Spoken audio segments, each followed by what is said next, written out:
Hi guys, Billy back, and this time we're going to be looking at the 1/6 scale Dark Toys Rick Deckard figure. Only we can't actually call it Rick Deckard, so let's call it something else. Let's see. What about Dick Reckard? No, actually, that's actually worse. That's surely got to be the name of like a male porn star or something, isn't it? Dick Reckard. I mean, but if there isn't, hey, copyright me. But anyway, let's get on and have a look at the figure. You can see it's got a really nice sort of bit of artwork from Blade Runner on the front here. Really good. It's got a picture of Rick on there. It's actually not a bad image for this kind of packaging. It's got DTM004 Rick on the front here on the logo, and ever since Foo Reviews actually pointed out that in the middle of this code is the word Moo, I can't unsee that now. So thank you, Foo. You've gone and ruined the packaging for me. But yeah, you can see it's got DX up there for, I don't know why they make it sound like there's a deluxe version of this, but there isn't. This is literally the only version you can get. And then on the side we've got more of the artwork, but also some really terrible text there. The design of here, like I know Dark Toys is Redman Toys, and their packaging is usually quite bad. There's something about the colouring. Whoever designs these boxes does the bare minimum, and the text is really bad on this. I really don't like the colours. Doesn't work with the background of the box. That's just the old graphic designer in me though. That's just me like with my OCD for text and things like that. But then on the back we've got a nice sort of silhouette picture of not Rick Deckard but the 2049 guy. I've even forgotten his name now. That piece of wallpaper, Ryan Gosling, that's him, yeah, that brick. Anyway, more Dark Toys logos, and you've also got the little paper unicorn there and all your warnings that you need. Don't give this to a 3-year-old, I won't give it to a 10-year-old, don't give it to anyone really, just keep it for yourself. And then again, 1/6 scale up there, and that's up the top. And that's the bottom, and it's got a nice magnetized clasp here, so you can pop this open, bring it open like this, and then you can actually reveal the figure inside. Now I'm not going to turn this too far forward because I've been tricked before by Redman Toys. They usually fall out of the box. But that's it, and then underneath there you've got all your little accessories and whatnot on another layer. So anyway, let's just get everything out and have a look at it once it's out of the box. And just getting him out of the box, you can see he's got sort of like a clear plastic bag on his head. So yeah, maybe his name is Dick Reckard. Maybe a bit of BDSM, maybe a little bit of autoerotic asphyxiation perhaps. Dick Reckard in. Punch my balls. Okay, so here he is just straight out of the box. I haven't done any futzing or anything. I've literally just taken him out, taken the plastic bag off his head. I think he's had enough fun for today. And I've just put him on the stand. And this is not looking too bad. I don't know if it shows up on camera properly, but actually in hand when you're looking at him with your own eyes, he does look pretty nice. I'm very impressed that they've managed to get the head sculpt so close to Harrison Ford, but then the truth is that I believe this was a recast of Buffy Customs head sculpt.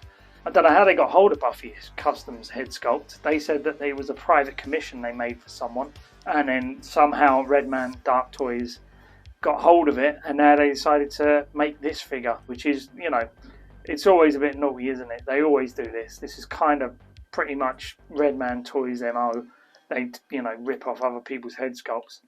And lots of people say, oh, look, you know, they rip off the clothing as well. But the truth is, unless they've got the templates for the clothing, they can't really rip off the clothing. They have to make that themselves. However, you can see in the promo pics that the shirt collar is very different and a lot more screen accurate. So I have a funny feeling that they actually used the original custom clothing from the figure in their promo pics, which again is another modus operandi for Redman. They always show off the really cool custom, and then they do a little bit of a bait and switch when it comes to the final release. However, I don't really look at the promo pics all that much because I know what to expect from them. Is it fair? No, but it's just fact at this point. While we're at it, let's just have a look at exactly what he comes with, because he does actually come with quite a lot of accessories. It's quite impressive. Okay, so first off the bat we can see he comes with an extra head sculpt. It's the same head sculpt except this time they've put a couple of little bits of battle damage around the face, a little bit of a bloody nose and a bit of a scratch on the eye. It could have done a bit better with the blood, I think. It's quite dry looking, it's a little bit flat, it's a very thin paint job. So yeah, it's not the best, but it's not the worst either. You can also see he's actually got some pink around the eyes. It's got lots of speckling on the skin.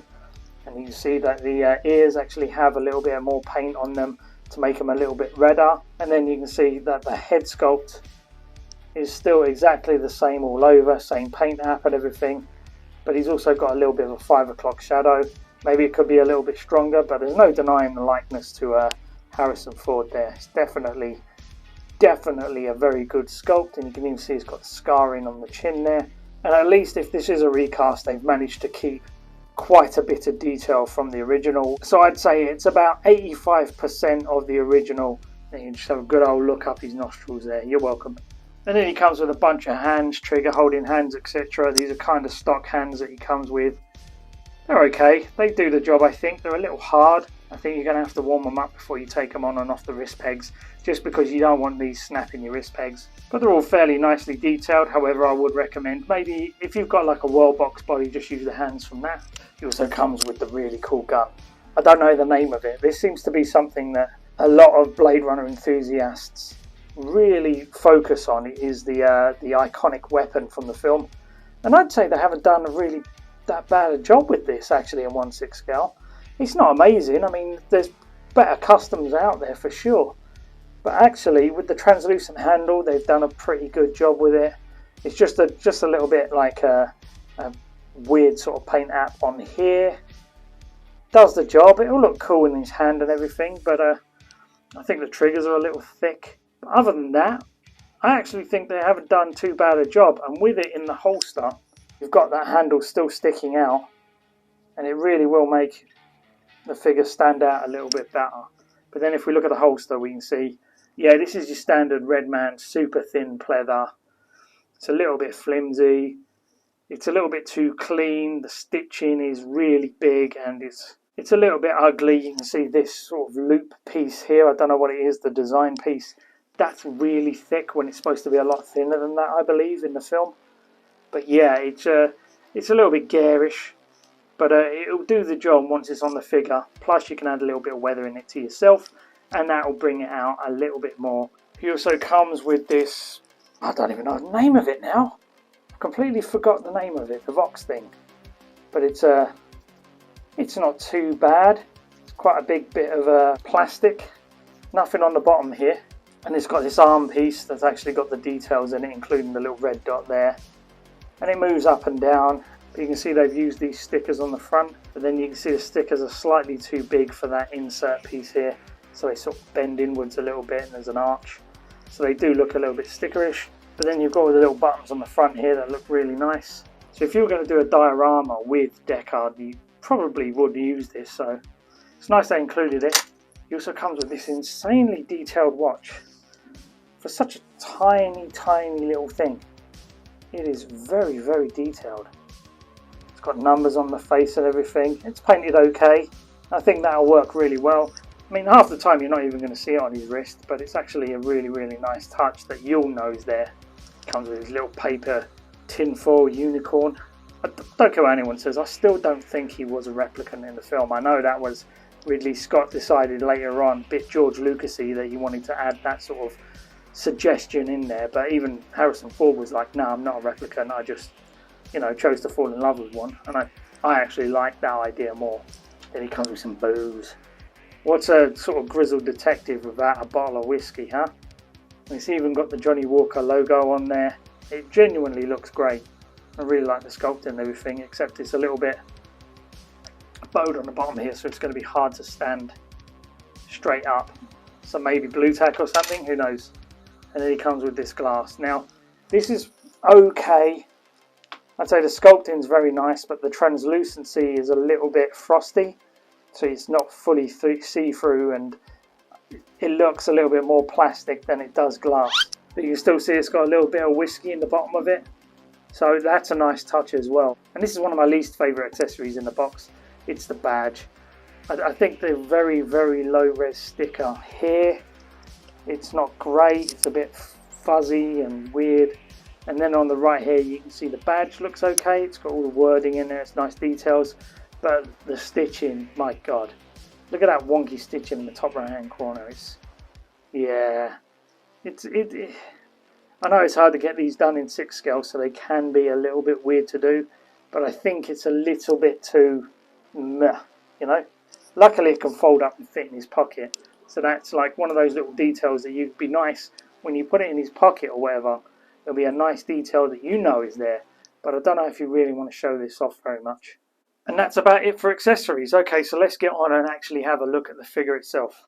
Okay, so just taking a look at him now, we can see that he has actually some very nice detail, but I will say, unless you're going to be futzing this coat up and bringing everything up with the shoulders a little bit more, you're going to get the sort of like the shirt and the jacket and everything sagging, and he's going to get that giraffe neck that everyone talks about. So I'm not sure what the answer is. Maybe a body swap, or perhaps even if you have the original packaging, you can actually use some of this inside foam piece here, where you can cut out a few strips of this and then put it on the traps so that it can build it up, and then the shirt and the jacket and everything will just sit up a little bit higher and a bit more comfortable to try and hide that very long neck.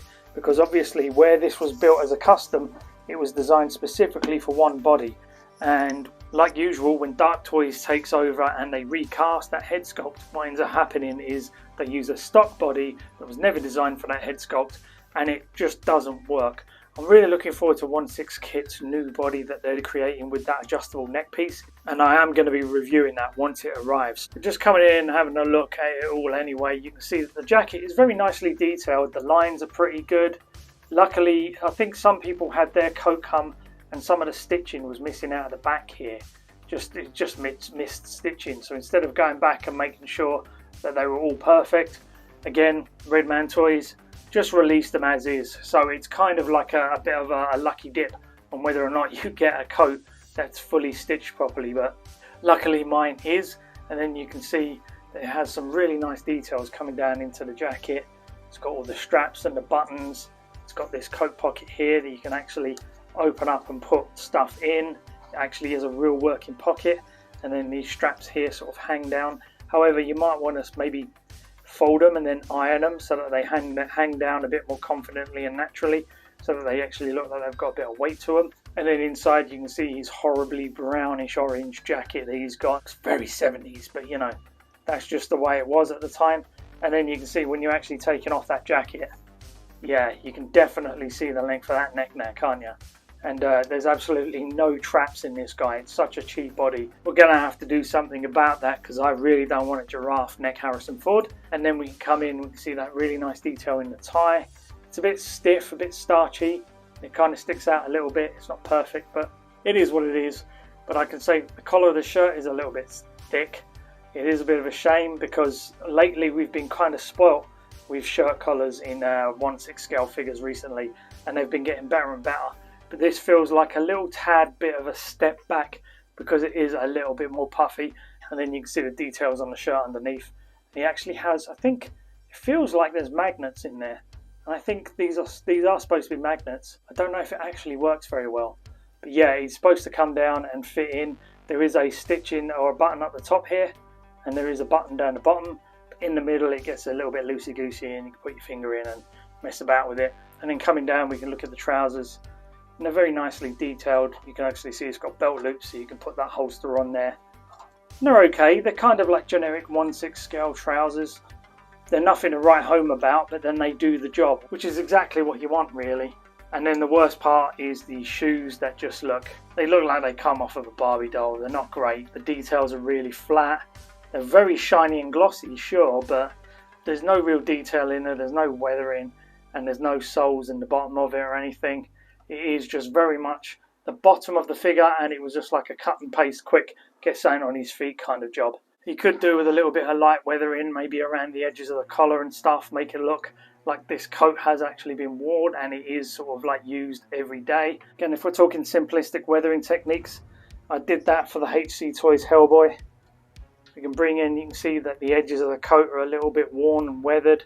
See the edges of the coat there are weathered and stuff. It just adds another layer of realism to it. As you can see when you take off the coat and jacket, yeah, that's a very generic stock body. There's no real sort of detail in it.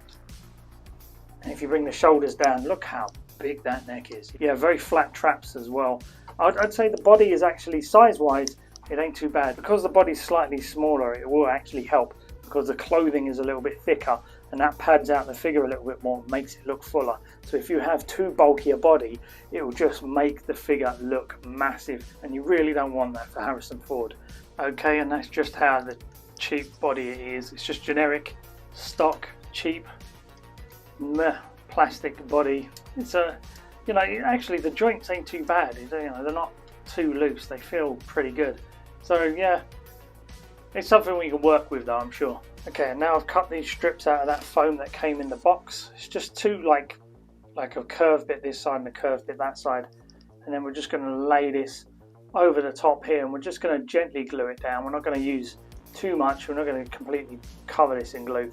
But yeah, it's just going to gently sit down just on the shoulders like that. If it goes across the chest too much here, then we can cut it down a little bit more so that we can get two on either side, and then that should actually help pad the shoulders up and keep the neck from looking as long as it does. And once you get it on there, it kind of looks like this. Yeah, it looks a little bit rough, but it's going to be underneath all that clothing, so it won't really matter. So yeah, this should do the trick. At least give him a little bit more of a trap situation and keep the shirt from dropping down and keep everything so that the neck doesn't look too long. So it's a nice easy mod you can do if you don't want to buy and try out different bodies for this guy. Okay, so we're getting a little bit more volume to the traps. You can't really tell much difference at the moment, but it should help a little bit. But I just wanted to take a moment to have a look at the details at the back. They did put the details in behind here, which is quite nice. I really like that. Oh, and before we forget, this is actually the Blade Runner stand.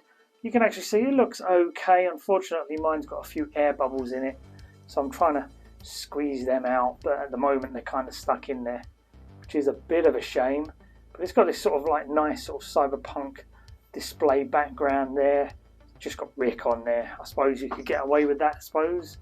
But yeah, again, I don't always use these stands because I prefer my own sort of ones that I make. It's okay, it'll fill a gap, but honestly I would be looking to replace this as quickly as you can with something you might like just a little bit more. And here he is, Deckard, ready to fix your washing machine. Are you a replicant, lady? There's only one way we can really find out. Seriously, I think I've just invented Blade Runner porn. Okay, anyway, moving on, we're just going to talk about just my final thoughts on the figure. Okay, and just with that little body mod with the shoulders sort of bunched up a little bit, it does actually make the neck just a little bit more hidden and gives the shoulders a little bit more depth so that he could actually stand a bit more naturally. But other than that, I have to say, I really like the set as a whole. It's got two really good head sculpts, including this bloody one. I haven't actually put it on because you've got to swap the adapters over. But overall, just the clothing and everything just works really well. What do I think they could have done to improve the figure? Well, simply, well, maybe not recast someone else's work, maybe. That's a bit cheeky. But other than that, maybe some wires inside the trench coat so you can get a little bit more sort of an animated coat when he's moving around, maybe running, a bit more of an action pose, that kind of thing. You could have also improved on the shoes. The shoes are just trash, but maybe you might want to adapt that neck a little bit just so he's not so long.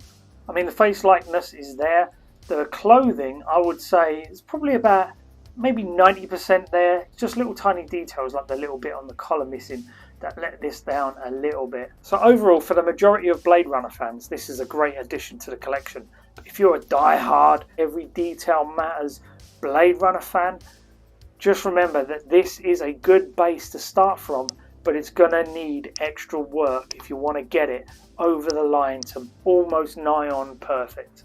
Okay guys, hope you enjoyed the video. Like and subscribe if you do me a favour now. If you get the fuck out of my cave. I actually don't know where this guy's gonna go. He'll go in the movie icon section for sure, but maybe next to Neo. Ooh, that might be quite good. Bye bye guys.